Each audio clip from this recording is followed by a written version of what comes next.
Welcome, everyone, to another Nerdstrodamus podcast. I'm Dr. Pants. Lambo. I'm Slotad. And we are here because it's the beginning of 2019, and we should talk about 2018 and what some of the best things were that happened this year. We can't keep looking into the past.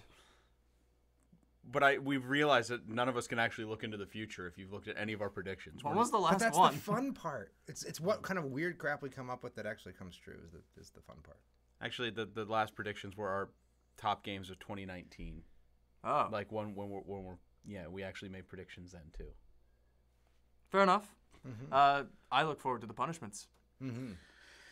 We already have a decent one definitely in the can. At least two of the three of us are In the pretty cool can, it's in the mold. Indeed. And it's all going to sink to the bottom of the mold. Yeah. Anyway. Yeah. So we're going to talk about our favorite games of 2018 to start. Mm-hmm. And we'll talk about a little bit of our favorite news stories from 2018 and all kinds of stuff. Yeah, because in general, I look at 2018 as another weird stopgap year where like almost everything people are really, really waiting for is like not coming out this year.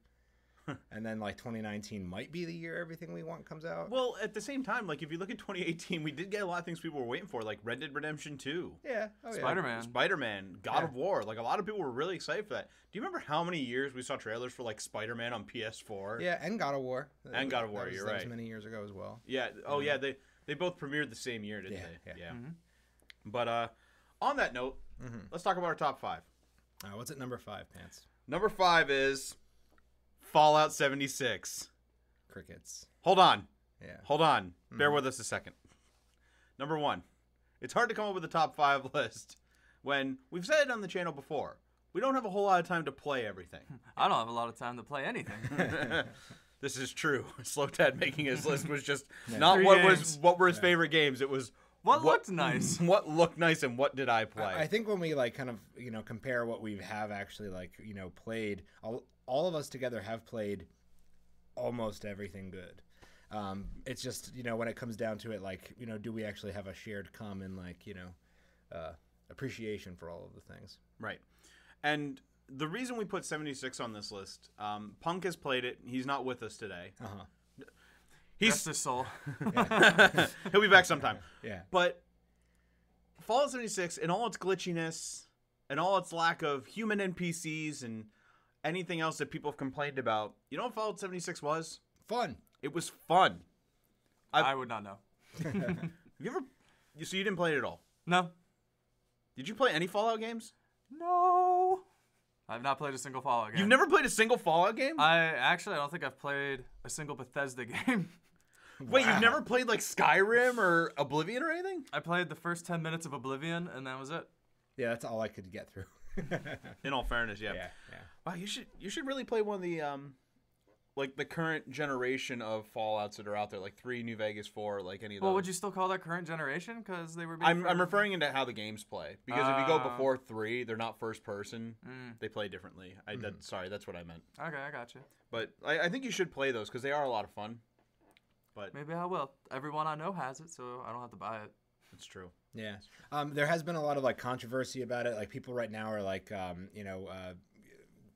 basically kind of like cheating.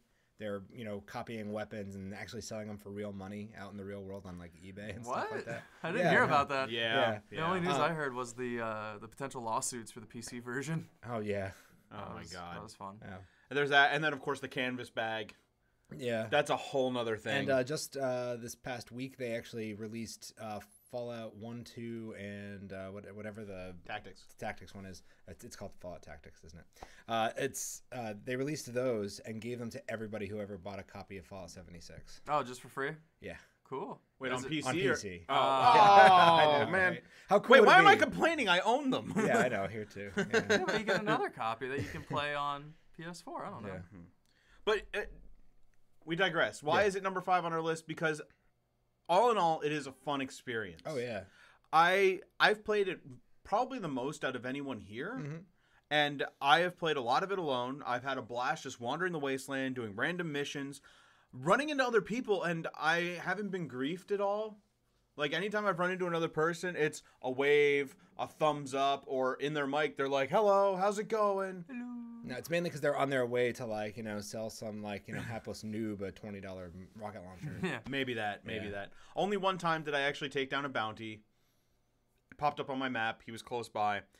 I went and I started firing on him, and he constantly gives me the thumbs down emoji, thumbs down, and I'm like, nope, you're going down. I want that sweet, sweet money. But I very rarely experience glitches. The only time I have, it was when I'm playing with you.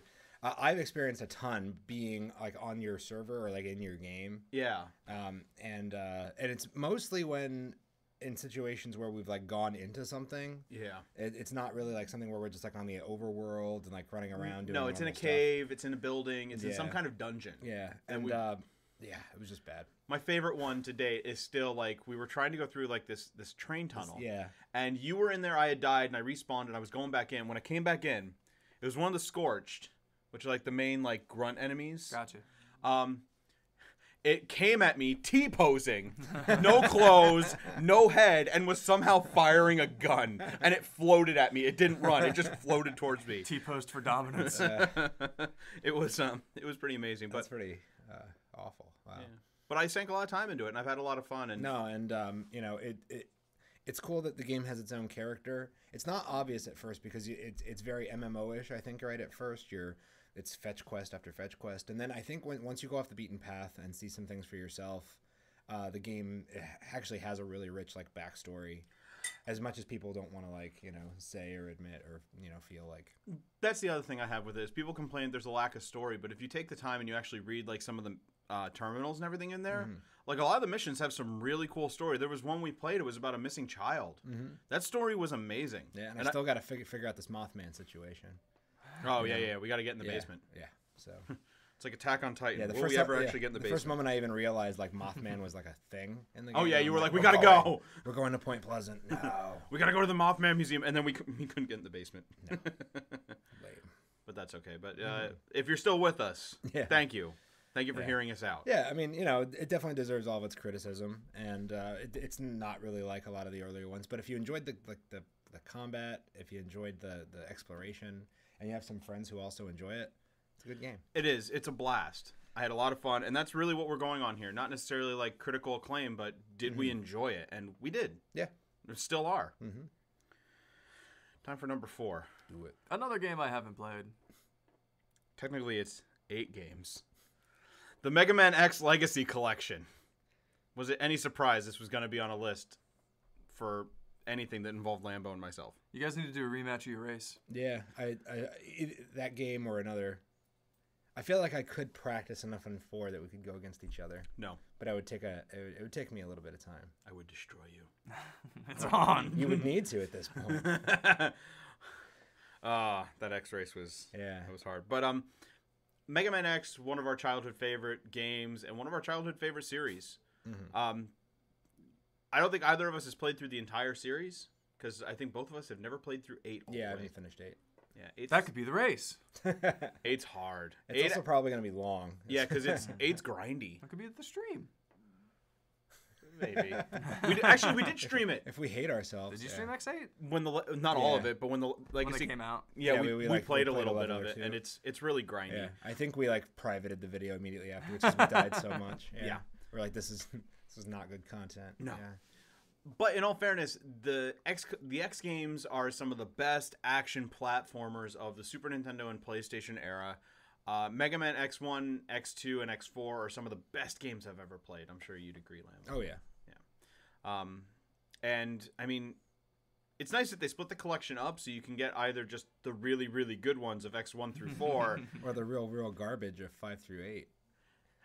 Half of it's not garbage. See, if you asked me before I played the collection, like, 5 was actually still one of my upper ones, but man, after playing through it again, I realized some of its limitations. Didn't I fight you all the time on that? You're always like, X5 isn't that bad, and I'm like, it's kind of bad. I remember just how bad 6 was.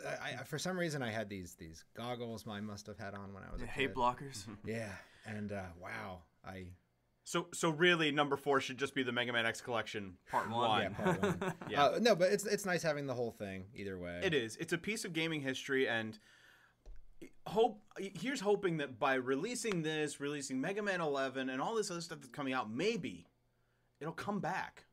Maybe we'll get a Mega Man X9. There's a little bit of stuff popping around. You know, people getting excited. There's some model kits. You said. Yeah, they're releasing model kits. They're releasing all kinds of cool stuff. So and there's some new artwork made as well. Would Mega Man X10 be called Mega Man XX?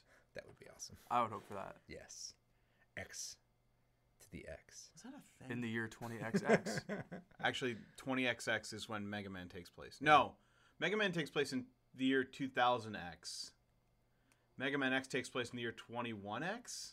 Yeah. 21OX. Yeah. 21OX. Or 21XX. Something like that. Yeah, 21. Okay. Yeah, totally. Yeah, they take place sometime around then. Gotcha. I don't know. But anyway, you should though.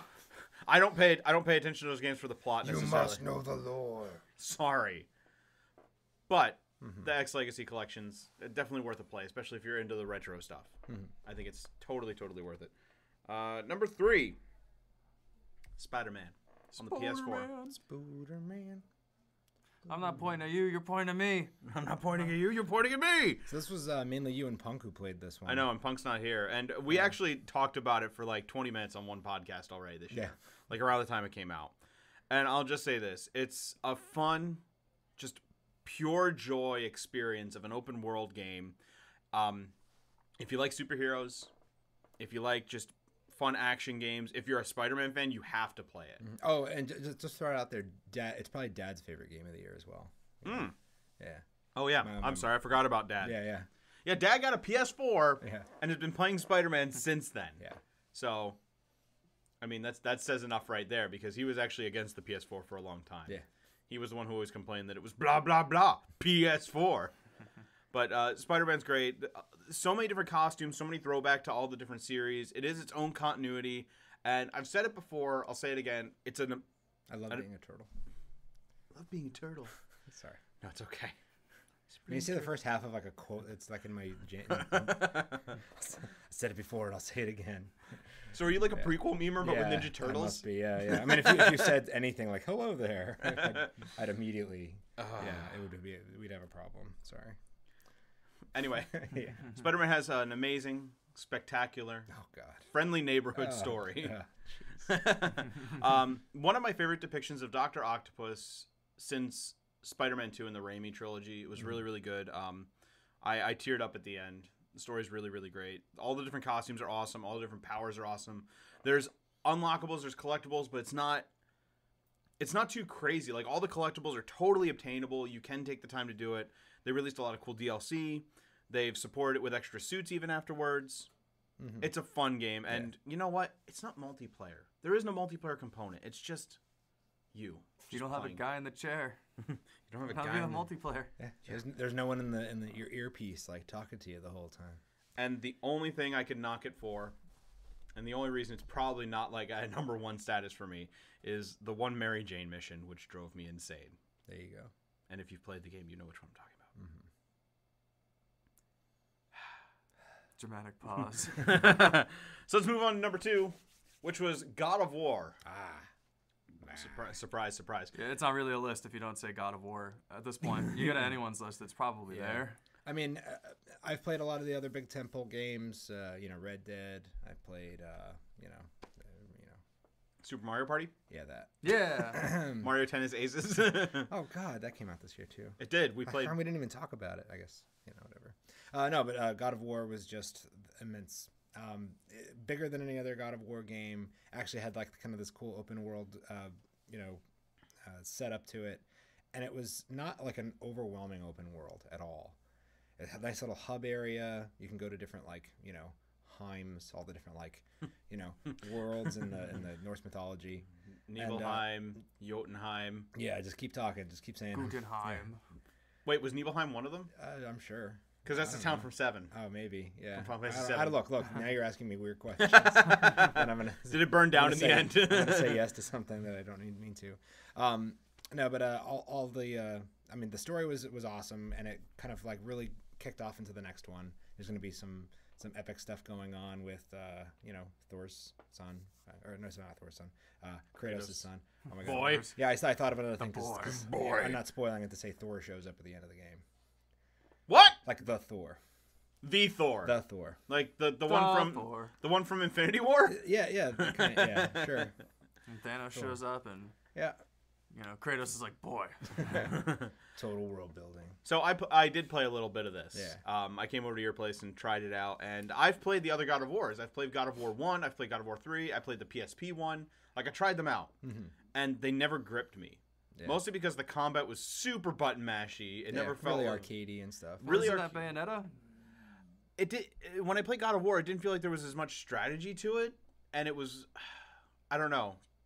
There's something more with switching weapons in Bayonetta. It feels more strategic, more fun. That's what this one had in spades then. Exactly, which is why there's a lot more there's cooldowns with your 2 different sets of weapons, and then certain enemies are weak to certain kinds. Right. So there's a lot more thought that goes into it. Right. There's thought in the combat, whereas I felt like the first couple were brainless, and I might be wrong because I didn't play much of them. They didn't hook me enough.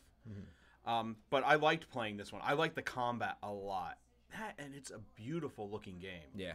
It's really, really good looking. So our number 1 game of 2018 is Smash Brothers. Super Smash Brothers Ultimate. A game that all of us have played. Yeah, it's the only game on this list. Wait, has Punk played Ultimate? I'm sure. Yeah. I'm sure. Oh, yeah, he's played it. Okay. I have talked with him. I've seen him quite a bit. Yeah. Oh, okay. But, working his job and everything. But he's busy doing the work thing and looking for a real job since graduating, so, he'll be back. So working at a corporate game store isn't. Are you telling me that it's not an established career for lifelong integrity? As someone who has worked at a corporate game store in the past, no. Can't be a GSA forever. I actually made a corporate game store employee really sad when I transferred all of my pre-orders to another store. All 5 of them. Oh, brutal. Oh, yeah. That's a -5 for the day. Oh, that sucks. Yeah. It's hard to get over. But anyway, Super Smash Brothers Ultimate. Of course, some people are going to be like, oh, it's just an overhyped game. It's just Smash Brothers again, blah, blah, blah. No, but it's not. it's not. No, it's not. It's not. No, it's as good as everybody says it is. There's only one thing I could really ask for from it. And I wish the World of Light mode was more like Subspace Emissary. But I'm willing to let it go. It's okay. It's okay. No, we're good. I like the World of Light mode. Yeah. I like it a lot. I'm currently 46 hours in. That's crazy. Yeah. I mean, I pick it up and play a couple of spirit matches here and there, and I am nowhere near 46 hours in, but I know I'm in for the long haul. Yeah. But the gameplay itself is just, it feels tight. It's well put together. I love all the new characters. Like even Isabelle, who I hate fighting against. Yeah. It's fun. You like Castlevania Boy 1 and Boy 2? Yes. I honestly that was the of all the, especially even the new Echo Fighters, definitely the least necessary. Yeah, I don't get it. I don't get Richter and Simon. Yeah. I also you can actually set up the screen, this character select screen, so that all the Echo Fighters are inside their other characters. Which is how I think it should have been, or use them as costumes. Yeah. I mean, isn't that how it used to be? What do you mean? No. Martha and Lucina have always been next to each other. I know they've always been separate and next to each other, but it's no, in this one though, you can set them up so that there's a tiny little block inside. So you select the character, who's the main character, and then down on the thing there's 2 little blocks. Yeah. Okay. And you hit one versus the other. It's to make the roster screen a little smaller. Yeah. Another one that I'm Echo Fighter wise, I don't understand why they're separate, is Samus and Dark Samus. I've even watched a video on how they're different. It is the most minor thing. If you're a tournament player, I get it. Yeah. If you're a hardcore Smash Brothers player and you're worried play as Dark Samus, and you're worried about hurt boxes, you're worried about the frames and everything between attacks, then you're gonna notice. But I'm looking at this going, what's the difference? But it's cool. So, it's all right. It's like playing as War Machine versus Iron Man in Marvel vs. Capcom. It's kind of the same. They were pretty much the same. Yeah, but we digress. Yeah, there you go. Smash Bros. Ultimate offers all kinds of content. There's all kinds of unlockables, those little pieces you have to shatter that were in Brawl, that were in the Wii U one, which is nice to see them come back. My favorite thing is the classic mode. Everybody has their own theme when you go through it. And I actually thought maybe some of them would have the same one because it made sense that way, you know. But no, everybody has their own they're even named different things. So they are, which is really, really cool. Even for the Echoes, have you tried that out? Yeah. Really? One of them specifically fights all the Echo Fighters. But yeah, it's great. If you own a Switch, you probably own the game, or you plan on getting the game, or you bought a Switch because of this game. Nonetheless, it's great. It's got glitches, but they're hilarious glitches. Mm-hmm. They fixed some of them, I think, already. They did. They just found a new one. What is it? Growing the Pikmin to like ridiculous sizes. How do you do that? So if you get the assist trophy from Mother Brain, when you activate it, Mother Brain starts to grow. If you throw a Pikmin right at her while she's growing, the Pikmin grows too. That's awesome. Huh. Hitbox and everything? That I don't know. You just throw a giant blue Pikmin across the screen. Like, I really don't know how it affects how the Pikmin works. I just know that it makes them like bigger than Olimar. Wow. Yeah. So, and they're supporting it with DLC. Of course, we're getting Joker from Persona 5. Get a Piranha Plant. There's rumors that they're adding Eldrick from Dragon Quest 11. There's rumors about Minecraft Steve and there's all Ninja Gaiden and Doom Guy. Yeah, that's what everyone's saying. We'll see what happens. We'll see what happens. Doom Guy would be cool because just whatever. But it would be a first for a lot of things. Yeah. Yeah, it would. I hope Doom Guy's not real, and I hope Minecraft Steve isn't real. Might as well add Fortnite. Minecraft Steve is the one that I'm sitting here going, if they add don't. Minecraft Steve, they might as well add Master Chief, as far as I'm going to go. Seriously. Banjo. Banjo and Kazooie. Yeah. Necessary I will still fight for Isaac from Golden Sun. Yes, he's an assist trophy, but I still want him. I want my Golden Sun representation. See, and then playing through the World of Light mode, there's so many like little battles you do against some of the assist trophy characters that they show up and they fight like actual characters. I know. It's kind of nuts. Like Knuckles has his own whole moveset, and like Zero has his own whole moveset. So why couldn't they just become characters? Yeah, exactly. I kind of feel... Give me Mega Man Volnut. Yeah. I never will, but it's okay. Okay. It's okay. But there's our top 5. Now, of course, we're a diverse group of gamers. Yeah, and the main reason we came to these was we tried to choose games that like at least have more than one of us have played, and that's kind of how we came to the decision on a few of them because we have very disparate things we like. I like actually I spend most of my year playing older games, and so when it comes to newer stuff, I spent most of my year not playing games. But you did play something. I did play something that you were so adamant about all year. Every video, every podcast you could be in, you talked about it. I did, and there was actually a promo that I didn't put out. Maybe I'll release it as like a secret episode, like a lost level. But my advocate game for 2018 is Shaq-Fu, A Legend Reborn. Now, I have a speedrun on the channel, and technically, I still am the unofficial world record holder for normal mode in it. So, they didn't take my run because I didn't have a timer on the video, but the video itself has a timer, like a time code on it, so I'm not understanding. Anyway, that just means I gotta play it again on the channel. Yeah, no big deal. But it's... We'll root you on. Oh, we should MST3K it. Oh, we should. Yeah. Oh, that'd be great. Yeah. But yeah, I honestly think it's not a bad game. It's like a side-scroll beat-em-up kind of like Double Dragon type deal. There's DLC. I don't know if the DLC came out yet, but it's called Obama-Fu. I really don't think that's been out yet. Otherwise, I'm pretty sure we would have heard. They're also adding multiplayer. I don't know when that's coming out either. The release of the game is so enigmatic to me because it was just like, we're remaking it, and then you hear nothing. And then it's like, oh yeah, it's coming out. I and then messaged we're like, the developers. Okay, and then it suddenly, here's a release date, and it's actually coming out really soon. So, Just everything about it, I loved. The funding for it, you actually get Shaq in on the funding. Obviously, you need Shaq to approve even the concept of it. So he threw all this money into it. There's advertising in it on his own products like Gold Bond. Yeah. They make jokes about it. You heal with Icy Hot. And it's just... And of course he voiced it, right? He voiced himself. I'm probably sure he just had so many fingers into it because Shaq's really good at investing and owning a product and then going into it. That's why he's the spokesperson for everything that he owns. Yep. But it works, and not a bad game. The jokes are pretty good. They're not too much, I don't think. But I was impressed by how I don't know, just straight up it just went for the throat on a lot of things. Oh yeah, like funny and kind of like adult humor and everything it was. Yeah. All the bosses are parodies of icon. Well, I can't say icons, but famous celebrities, famous people. So the first person you fight is a mini boss based off Trump, and there's a parody song for everyone. And his is I forget what the actual song is, but the parody is called "I'm a Dummy" or something like that. And it's like We did play it, and it was one of your top 5 games of 2018 that you were looking forward to. Oh, yeah. Your prediction was you wanted it to get better than what? A 7? A 7? Yeah. I don't the know. Metacritic score is definitely lower than that, but I'm sure somebody gave it more than a 7 or higher.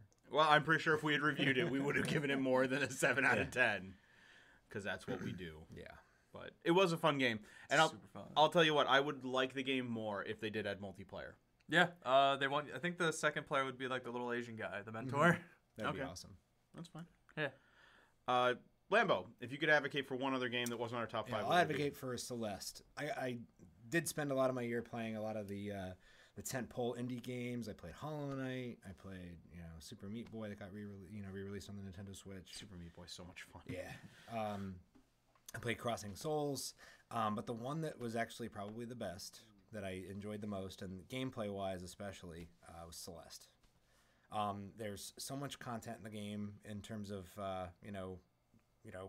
every room has like cool stuff to discover inside of it, and they kind of treat every room like it's its own little game, so that you actually like save at like any room you're particularly at. So if you're stuck, you don't have to like backtrack or anything like that. Thank God. Yeah, I know, because you're gonna die like a lot, just all the time. Right. And because of that, it just made the game feel like it was beckoning you forward rather than like punishing you for constantly like messing up. It was more like, hey, try to figure this out, And I think that kind of built, of course, into the theme of the story, which was about like probably something to do with like self-empowerment, depression, and kind of getting over your own crap.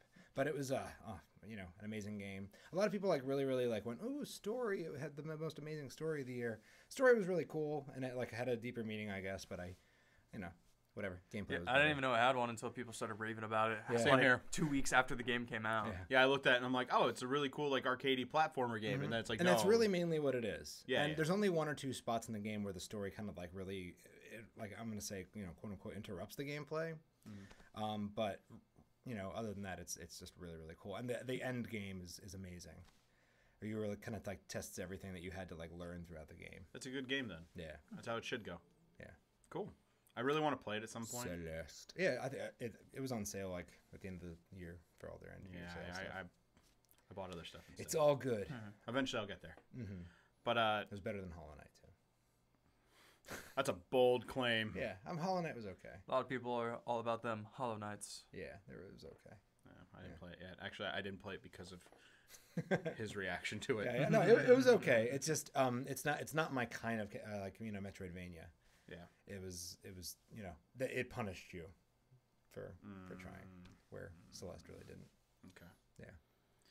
My advocate game, 2018, is technically a game that came out in 2017, but was at the tail end, and it was supported all through 2018 with a standalone expansion, and it was Xenoblade Chronicles 2. Whoop, whoop.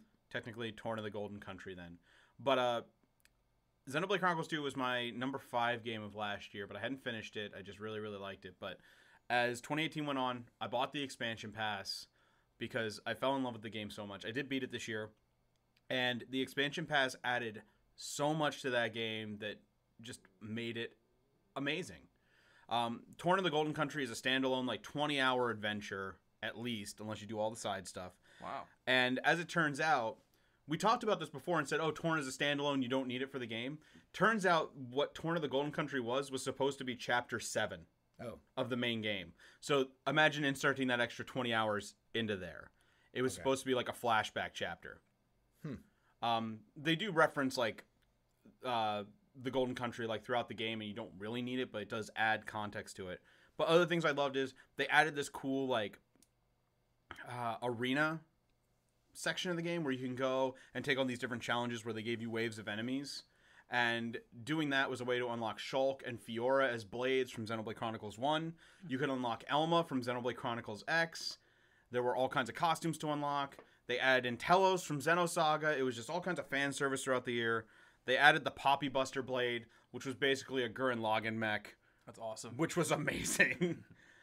So just the fact that they supported throughout the year, and it was like $30 for the expansion pass. If you buy it digitally, it gave you Torn of the Golden Country and all the extra stuff. It's just great. And I think more games should look to doing what that did for DLC rather than what some other games did that completely turned us off. Destiny 2. But that that might change in the future. That might change because We'll see. you know. Yeah, that's a topic. We'll find out whose horrible business practices they really were. Yeah. But those were our games of 2018. Should we talk about some favorite news of 2018? Some news highlights. Well, the only one that I can really recall, so I'm going to go first, is the pro Call of Duty player who dumped his really attractive, that's subjective to whoever, I don't know, apparently it was worth it on his end, but weather girl / model so he could focus on his career of being a pro Call of Duty player. I feel like we had a long discussion of it on a previous podcast. We did. So we can just kind of leave that as the highlight, and we don't have to No, of course. dive into it again. But yeah, actually, looking back at it, I kind of wonder why this was even a big deal. It's funny that it was. Yeah, I think that's the best thing that this got posted as news.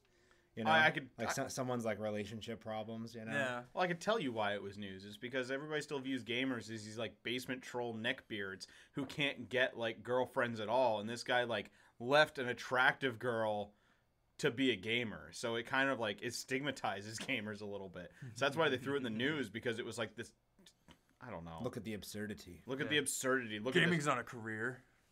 That's another thing, but that was part of that whole discussion. Yeah. But Lambo, what about you? I enjoyed watching the Chronicles of Soulja Boy at the end of 2018. Can I just agree with you, because that was going to be mine too, because with us being so close to it, it was hilarious to watch. Yeah. Especially because I have dug through the dredges of wish.com and Amazon for and I've always checked out these things. I'm a Raspberry Pi owner. And so I'm always kind of keeping an eye on what other kinds of crappy all-in-one consoles people sell. And the fact that he was, repackaging and selling these, horrible knockoffs from China, first of all, it was just silly. Second of all, plastering his name on it, marking the prices up a ton, and then also then grandstanding in front of everyone on Twitter saying, "Look at my game console." Yeah. It's all legit. I have the licensing for everything. It's all legal. It'll play Super Smash Bros. Ultimate. Can I quote him with a tweet? Quote him. Y'all don't scare me. I'm Soulja Boy, foe. Okay. I think it's supposed to be full, but it's FOH. Oh, okay. Yeah. So, fun fact about all this: in the process of him defending it, apparently he went on a rant, and it was full of homophobic tweets. Oh, jeez. Okay. Yeah. So in the process of slamming Nintendo, saying you can't do anything about this, he also went homophobic and then proceeded to delete all of them. Nice. So he crashed and burned. Wow. A second time, probably. Someone could argue. It sounds like a very, very nice, non-garbage human being. Oh my god. Now, of course, he has had to take it down. Sarcasm.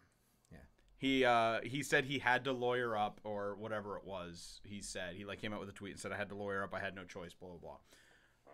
My thing about all this is, when was the last time we heard from Soulja Boy before this? When he was cranking that.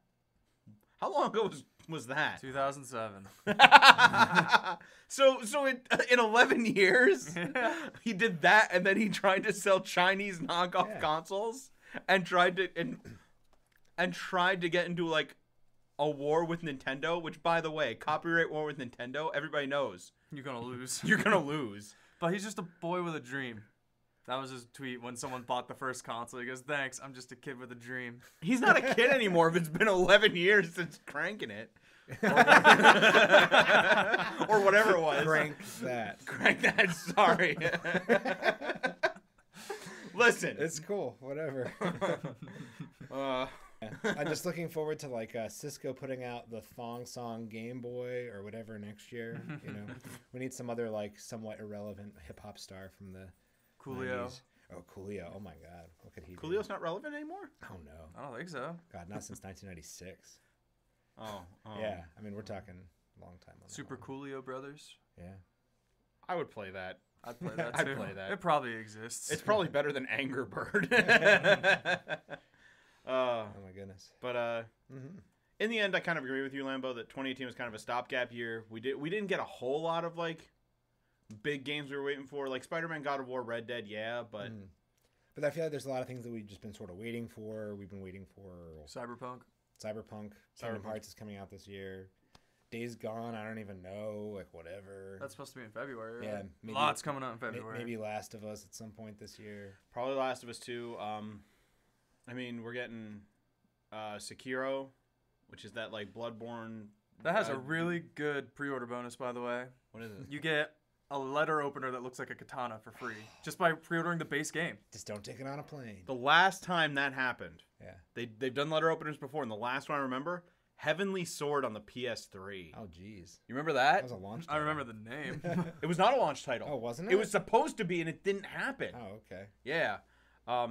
Instead, we got... What? Oh, no. Oh, my brain shut off. Yeah, don't stroke out.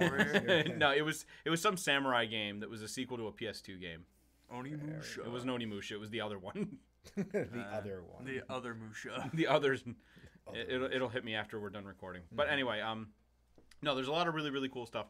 But we'll have to wait and see. Nintendo-wise, I think Nintendo could release a lot of really cool stuff this year. Yeah, Probably. Metroid Prime's on the table. Yoshi Crafted World's on the table. Pokemon. Animal Crossing. Animal Crossing. And you know, Metroid belongs in there. I think we'll talk about it later. It's just a matter if they sneak it in at the end of the year. Yeah, I just think because almost everything else is very kid-friendly. And Metroid's like the... Yeah. Well, we are getting Travis Strikes Again, which is not a kid-friendly game. No. Which, as of this recording, comes out next week. Yeah. It does. And we did already get Tales of Vesperia on the Switch. We did. Which, I mean, I know it's a re-release of an 11-year-old game. I don't know, it was on the 360. Probably 2008, probably. Probably. That'd be my guess. Still a really, really good game. And Kingdom Hearts 3 comes out this year, which, let's admit it, I think people have been waiting for that game the longest out of any game that comes out this year. There are people that have waited longer for Kingdom Hearts 3 than how old they were at the time when they played Kingdom Hearts 2. Yep. I mean, it's actually even close to tipping the scales for us. I mean, like, there's a few years in between, but it's Hearts 2. It's a significant chunk of my life. Kingdom Hearts 2 came out when we were It was 2005. Yeah, so we were like 19. Yeah. That's nuts. Yeah. That's nuts. So It's weird to think about. Yeah. That was in elementary school. Oh my god. Oh god. But anyway, we're looking forward to 2019. We have a video of Lambo and I talking about our top 5 games we're looking forward to most in 2019. Yeah. So Slotad, do you have any to throw into the hat that you're excited for? I'm excited for hopefully making more and more content. Pants and I have something in the bag that hopefully starts coming out soon. We got to do our yearly meeting to see what we want to do this year for the channel. But I think as each year goes, I mean, we just hit 700 subscribers. Yeah, hopefully insane. The goal is 1,000 this year. Yeah, I think we can get to 1,000 this year easily. The more we get, the more we're gonna get. I think we're gonna hit it over the summer. That's what I think is gonna happen. So I'm really excited about that. Because we've been growing more and more each month. So it's like we hit a weird like stride now. We're like getting more. Yeah, and we're getting comments on older videos too a lot lately. So I wonder if because we're starting to like kind of branch out a little bit more, people are finding like some of the older videos are showing up in people's searches more, and or maybe we just finally figured out what we're doing. Making music and eating cookie dough.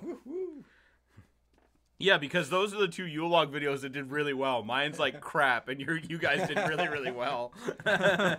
So apparently, I'm gonna have to learn how to play an instrument and eat and eat large amounts of food. Eat a chocolate ukulele.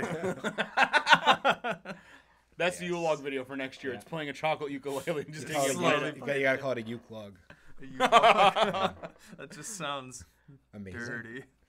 I immediately thought Final Fantasy Crystal Chronicles. Yeah, I know, here too. And yeah. Which is also coming out this year, maybe. Oh, man. Are we getting it? Oh, yeah. Oh, God, yeah. We can make someone else carry the chalice. I'll do something. He's carrying the chalice. It's on him. Sure.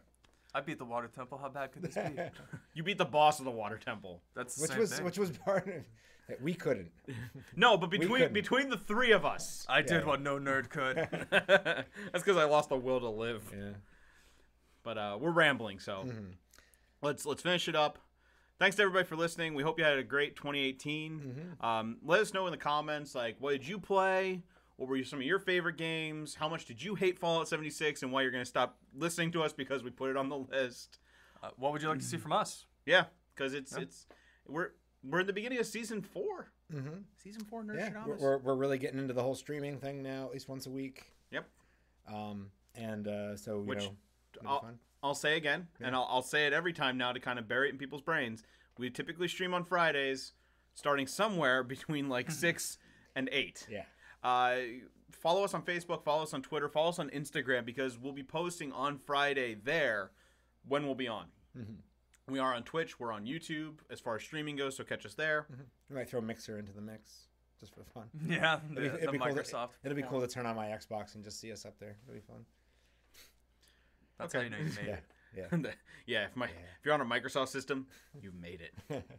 But remember to like, comment, subscribe, share, do all that stuff. Follow us on all the social medias. We're Nerdstrodamus everywhere except Twitter, where we're Nerdstrodamus DO for down low or something else. Dr. Lambo. Dr. Lambo.